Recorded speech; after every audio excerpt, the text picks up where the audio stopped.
प्रस्तुत चित्र में हम कुछ इंसानों को गले में जंजीर बांधे एक के पीछे एक चलते हुए देख रहे हैं। ये तस्वीर भारत के मध्यकालीन इतिहास के स्लेवरी यानी गुलामी प्रथा को दर्शाती है। इन गुलामों को काबुल के बाजारों से खरीदकर भारत लाया जाता, जहां ये सभी अपने मालिक के यहाँ अलग अलग काम करते, जैसे खेतीबाड़ी करना, घर के कामों में हाथ बटाना वगैरह वगैरह। इन गुलामों का सबसे पहला धर्म था अपने मालिक के प्रति आज्ञाकारी रहना, जब तक वो आपको किसी दूसरे के हाथों बेच ना दे।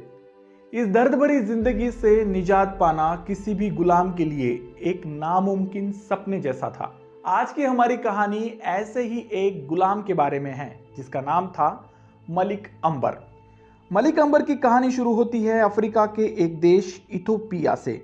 यह देश उस समय गुलामों की खरीदारी के लिए मशहूर देश था। अरब के व्यापारी इन गुलामों को हबशी कहा करते। उस वक्त इथोपिया देश का नाम इथोपिया नहीं बल्कि अबिसिनिया हुआ करता। इसी अबिसिनिया के पश्चिमी क्षेत्र कंबाटा में साल 1548 में मलिक अंबर का जन्म हुआ। उसके बचपन का नाम चापू था। चापू को बचपन में ही अपने माँ बाप द्वारा गुलामी के लिए बेच दिया गया। चापू को एक अरब व्यापारी ने खरीदा था। अपने कई गुलाम साथियों के साथ उसे बगदाद के एक गुलामों के बाजार में लाया गया। बगदाद में चापू को मीर कासिम अल बगदादी नाम के एक दूसरे व्यापारी ने खरीदा। बगदादी ने चापू को इस्लाम धर्म में दीक्षित कर उसे एक नया नाम दिया। चापू अब अपने गुलाम दोस्तों के बीच अंबर नाम से जाना जाने लगा। बगदाद में रहकर अंबर ने युद्ध कौशल और कारोबार को अच्छे से सीखा। वो अपने काम में इतना निपुण था कि जल्द ही उसकी मांग सारे बगदाद में होने लगी। इस बात का फायदा उठाते हुए उसके मालिक मीर कासिम अल बगदादी ने अंबर को एक मोटे मुनाफे के साथ एक दूसरे व्यापारी को बेच दिया। भाई, व्यापार का तो यही उसूल होता है, कम लागत में ज्यादा मुनाफा कमाना। खैर, अपने नए खरीदार के साथ अंबर का सफर भारत की तरफ शुरू होता है। उसे दक्षिणी भारत लाया गया। दक्षिण में उसे चंगेज खान नामक एक इंसान ने खरीदा।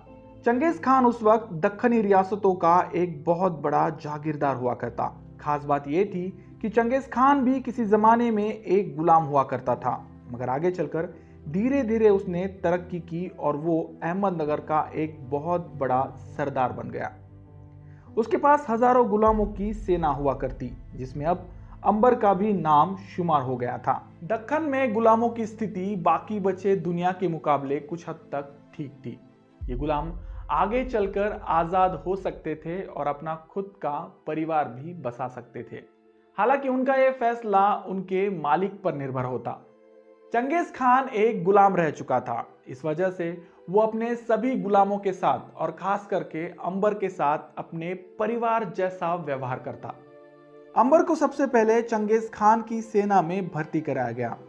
आगे चलकर उसकी निष्ठा को देख चंगेज खान ने अंबर को अपना सबसे करीबी सलाहकार बना दिया। इसी बीच अंबर को शाही दरबार में जाने के कई मौके मिले, जहां उसने यहाँ की प्रशासन व्यवस्था को बहुत अच्छे से समझा। 1576 में एक इंटरनल स्ट्रगल के चलते चंगेज खान की हुई मौत अंबर की आज़ादी के रास्ते खोल देती है। आज़ादी के बाद अंबर ने कुछ सालों तक बीजापुर सल्तनत के लिए काम किया, जहां उसे मलिक की उपाधि से नवाजा गया। अब वो महज अंबर नहीं बल्कि मलिक अंबर के नाम से जाना जाने लगा। अब बढ़ते हैं मलिक अंबर के ताकतवर होने की कहानी की तरफ। मलिक अंबर ताकतवर कैसे बना, इसे जानने के लिए हमें सबसे पहले दक्कन के उस वक्त के समीकरणों को समझना होगा। दक्कन में उस वक्त 4 सल्तनतें राज कर रही थी: अहमदनगर, गोलकोंडा, बीजापुर और बीदर। इन सभी के बड़े भाई कहे जाने वाले मुगल हमेशा से इन रियासतों पर अपना वर्चस्व बढ़ाने की कोशिश करते। मुगलों से लड़ने के लिए इन रियासतों को हमेशा एक बड़ी सेना की जरूरत होती। बस इसी बात का फायदा उठाते हुए मलिक अंबर ने अपने 100-150 सिपाहियों को इकट्ठा किया और एक किराए की फौज बनाई, जिसे वो इन रियासतों को जरूरत पड़ने पर किराए पर दिया करता। मलिक अंबर के कुछ साल इसी में बीते। इसी बीच अहमदनगर सल्तनत अपने आंतरिक विवादों के चलते पतन के कगार पर खड़ी थी। बस इसी बात का फायदा उठाकर मुगल उन पर चढ़ाई की तैयारी कर रहे थे। साल 1595 में मुगलों ने अहमदनगर पर एक जोरदार हमला किया। एट इनिशियल स्टेज अहमदनगर की मल्लिका चांद बीबी ने मुगलों को बीजापुर और गोलकोंडा की मदद से कुछ हद तक पीछे खदेड़ दिया था, मगर 1597 में हुई एक फाइनल बैटल के चलते मुगलों ने अहमदनगर को पूरी तरह से निस्ते नाबूद कर दिया। अहमदनगर के किले पर अब मुगलों का कब्जा था। 1599 आते आते चांद बीबी की भी उसके ही साथियों के हाथों हत्या कर दी गई। मुगलों के लिए यह अहमदनगर सल्तनत का अंत था, मगर इस खेल में एक मोहरे की चाल बाकी थी और उस मोहरे का नाम था मलिक अंबर। अहमदनगर सल्तनत में फैल रही इस अफरा तफरी को देख मलिक अंबर ने हजारों की संख्या में लोगों को अपनी तरफ कर लिया। उसने चांद बीबी के पोते मुर्तजा निजाम शाह को अहमदनगर का अगला सुल्तान बनाते हुए सल्तनत की सारी बागदौड़ अपने हाथ में ले ली। उसने खुद को अहमदनगर का नया वजीर घोषित कर दिया। सुल्तान के होते हुए सल्तनत की सारी ताकत मलिक अंबर के ही हाथों में थी, क्योंकि वो एक किंग मेकर था। गद्दी पर बैठा सुल्तान महज एक पपेट सुल्तान था। सल्तनत पर मलिक अंबर की पकड़ कुछ इस कदर थी कि दूसरी रियासत के लोग अहमदनगर सल्तनत को अंबर की जमी के नाम से जानते।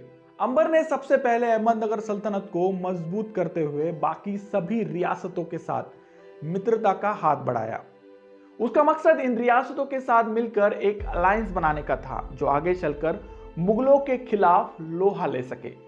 1605 में हुई मुगलों के तीसरे बादशाह अकबर की मौत के बाद उसके बेटे जहांगीर ने मुगलिया तख्त को संभाला। जहांगीर का सबसे पहला निशाना मलिक अंबर ही था, क्योंकि वो अपने पिता अकबर की जीती जमीनों को मलिक अंबर की वजह से एक के बाद एक खोते जा रहा था।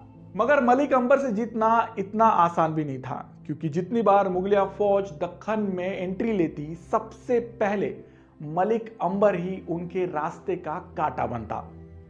उसने अपनी सेना को छोटी छोटी टुकड़ियों में बदला था, जो पहाड़ियों में छुपकर मुगलिया फौज के साथ एक गुरिल्ला वॉरफेयर टेक्निक के जरिए लड़ा करती।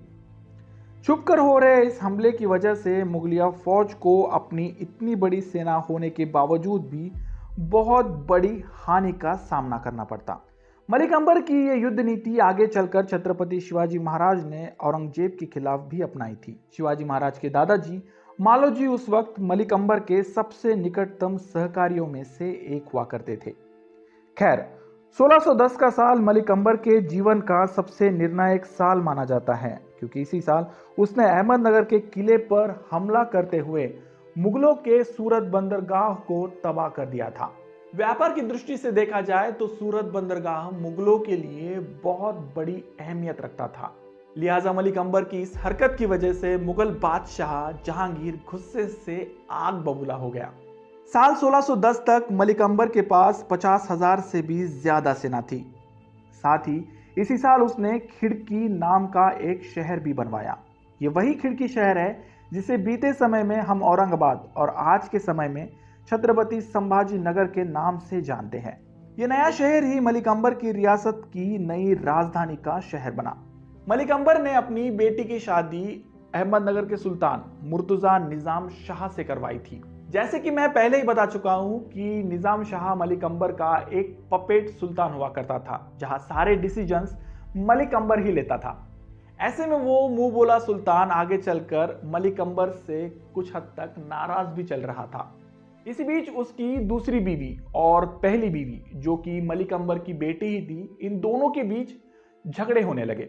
जहां दूसरी बीवी की तरफ से अंबर की बेटी को एक हबशी की बेटी यानी एक गुलाम की बेटी के नाम से चिढ़ाया जाने लगा। इस मामले में सुल्तान ने भी अपनी दूसरी बेगम का ही साथ दिया। जब यह बात मलिक अंबर को पता चली, तब उसे सुल्तान मुर्तजा निजाम शाह के पर निकल आने का अंदेशा होने लगा। लिहाजा इस छोटी सी बगावत को अपने कोख में ही खत्म करने के लिए मलिक अंबर ने सुल्तान और उसकी बीवी को जहर देकर मार डाला। इसके बाद उसने अपनी बेटी की औलाद अपने पोते को अहमदनगर का नया सुल्तान बनाया। इसी बीच मलिक अंबर ने एक और फैसला भी किया।